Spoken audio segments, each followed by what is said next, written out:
இப்போ நம்ம உடச்ச கடலையை வச்சு டிஃபனுக்கு ஒரு சூப்பரான சாம்பார் எப்படி ரெடி பண்ணலாம் அப்படிங்கிற ரெசிப்பியை தான் பார்க்க போகிறோம். அந்த ரெசிபிக்கு தேவையான பொருட்கள் என்னென்ன அப்படின்னு பார்த்தோன்னா, முதல்ல வந்து அரை கப் உடச்ச கடலை எடுத்துக்கிறணும். அதுக்கடுத்து ஒரு பெரிய வெங்காயமாக நீல வாக்கில் கட் பண்ணி வைக்கணும். அடுத்ததாக ஒரு பெரிய தக்காளி எடுத்துக்கோங்க. தக்காளி ஒன்று போட்டாலே போதுமானது. 3 பச்சை மிளகாய், தேவையான அளவுக்கு நம்ம காரத்திற்கு ஏற்றாற் போல் பச்சை மிளகாய் எடுத்துக்கலாம். 3 பூண்டு பல்.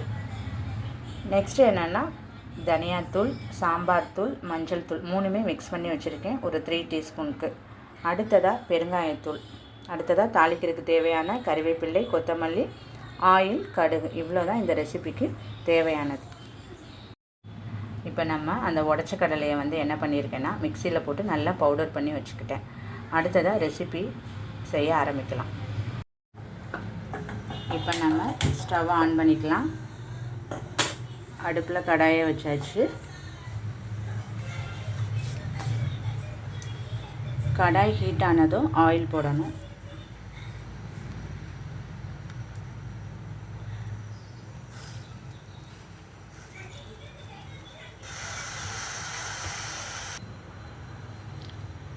கடாய் ஹீட் ஆகிடுச்சு. இப்போ தேவையான அளவு ஆயில் போட்டுக்கலாம். மீடியம் ஃப்ளேமில் வச்சுக்கிறணும். அடுத்ததாக ஆயில் ஹீட் ஆனதும்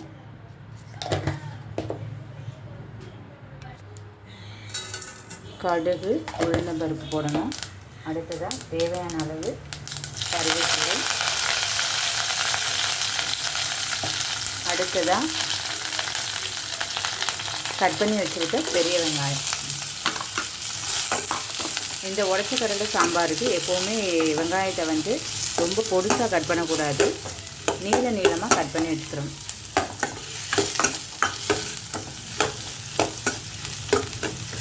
தக்காளி வதங்கட்டும்.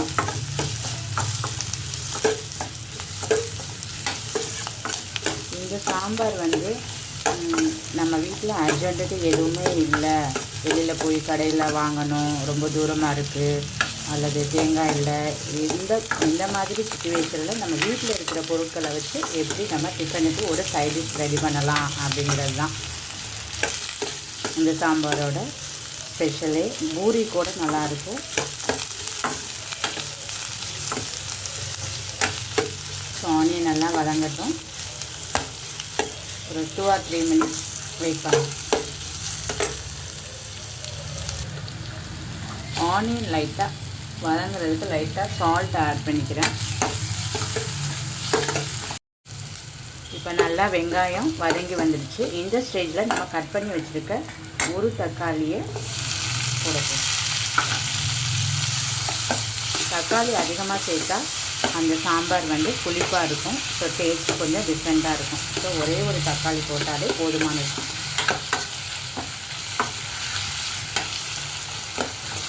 இப்போ நான் செய்கிற இந்த சாம்பார் வந்து ஒரு 4 or 5 மெம்பர்ஸ் கிட்ட சாப்பிடலாம்.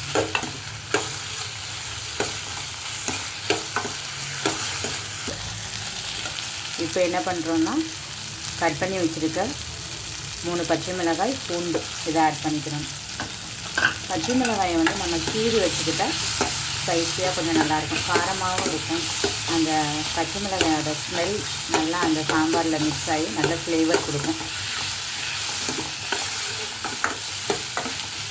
நீங்கள் குழந்தைங்களுக்கு கொடுக்குற மாதிரி இருந்தால் ஸ்பைஸியை வந்து கம்மி பண்ணிக்கலாம்.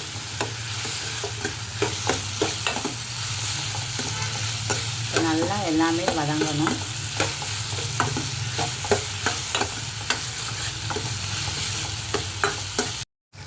இப்போ நல்லா வெங்காயம், தக்காளி, பச்சை மிளகாய், பூண்டு எல்லாமே வதங்கி வந்துடுச்சு. இந்த ஸ்டேஜில் நம்ம தேவையான அளவு பெருங்காயத்தூள், ஏன்னா குழந்தைங்களுக்கெல்லாம் உடச்ச கடலை நம்ம கொடுக்குறோம் இல்லையா, அதனால் இந்த பெருங்காயம்லாம் ஆட் பண்ணால் நல்லா ஜீரணம் ஆகும்.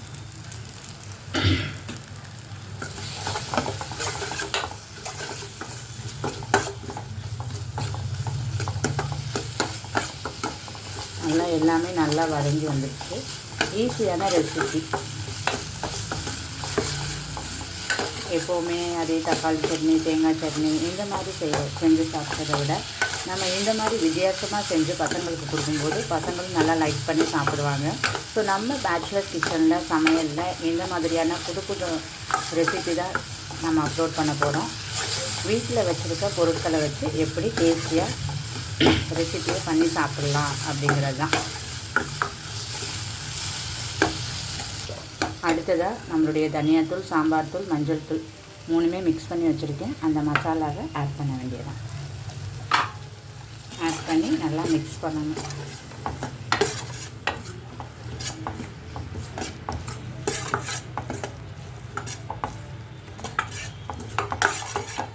ஆல்மோஸ்ட் இந்த மசாலா எல்லாம் ரெடி ஆகிடுச்சு. சாம்பார் ரெடின்னு நினச்சிக்க வேண்டியதான். இன்னும் ஒரு 5 மினிட்ஸில் சாம்பார் ரெடி. ஜஸ்ட் ஒரு 15 மினிட்ஸில் இது ரெடி ஆயிரும். அடுத்ததாக நம்ம பவுடர் பண்ணி வச்சுருக்க பொட்டுக்கடலை மாவில் தண்ணி மிக்ஸ் பண்ணிக்கலாம். இப்போ நம்ம பவுடர் பண்ணி வச்சுருக்க பொட்டுக்கடலை மாவில் தேவையான அளவு தண்ணி மிக்ஸ் பண்ணி இந்த மசாலாவோட ஆட் பண்ணணும். டைரெக்டாக நம்ம பவுடரை ஆட் பண்ணோன்னா அது பிடிக்கிறதுக்கான வாய்ப்பு இருக்குது. அதனால் பவுடரில் தண்ணியை நல்லா மிக்ஸ் பண்ணிவிட்டு தேவையான அளவு தண்ணியை ஆட் பண்ணிக்க வேண்டியதான். இப்போ தேவையான அளவு நம்ம தண்ணி சேர்த்தாச்சு. ரொம்ப திக்னஸாக வந்ததுன்னா அடிஷ்னல் நம்ம தண்ணி சேர்த்துக்கலாம். சேர்த்துட்டு தேவையான அளவு உப்பு சேர்த்துக்கிறணும். அவ்வளோதான். ஒரு 5 or 10 மினிட்ஸில் நல்லா கொதித்து சாம்பார் பதத்துக்கு நம்மளுக்கு வந்துடும். ரொம்ப திக்காக இருக்குது. ஸோ வாட்டர் ஆட் பண்ணிக்கிட்டாச்சு.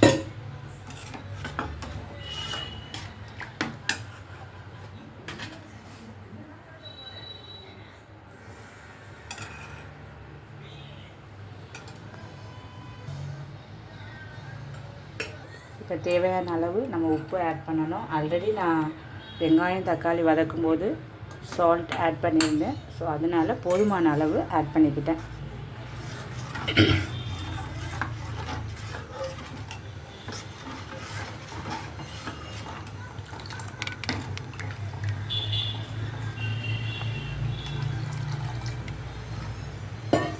இப்போ ஒரு 5 மினிட்ஸ் வெயிட் பண்ணணும். நல்லா கொதிச்சு அந்த பச்சை ஸ்மெல் எல்லாம் போயிடணும். அதுக்கப்புறமா நம்ம கொத்தமல்லி தழை போட்டு இறக்க வேண்டியதுதான்.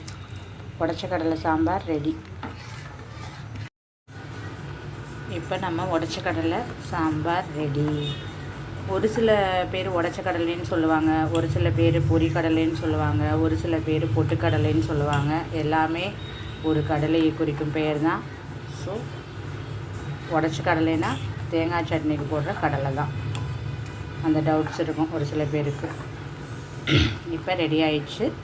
இப்போ மல்லித்தழை போட்டு கார்னிஷ் பண்ண வேண்டியதான். நம்மளோட உடைச்ச கடலை சாம்பார் ரெடி. அடுத்ததாக நம்ம இப்போ தோசை தான் போட போகிறோம்.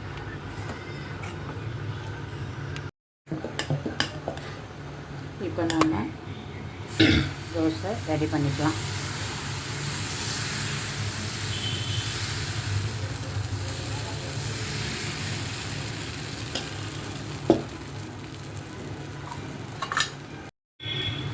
இப்போ நம்மளோட தோசை ரெடி. நெக்ஸ்ட்டு உடைச்ச கடலை சாம்பார் போட்டு சாப்பிட வேண்டியது தான். ஒரு சுவையான டிஃபன் ரெடி.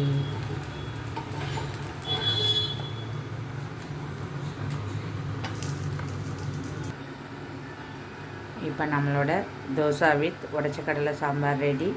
எப்படி இருக்குன்னு சாப்பிட்டு பார்க்கலாம்.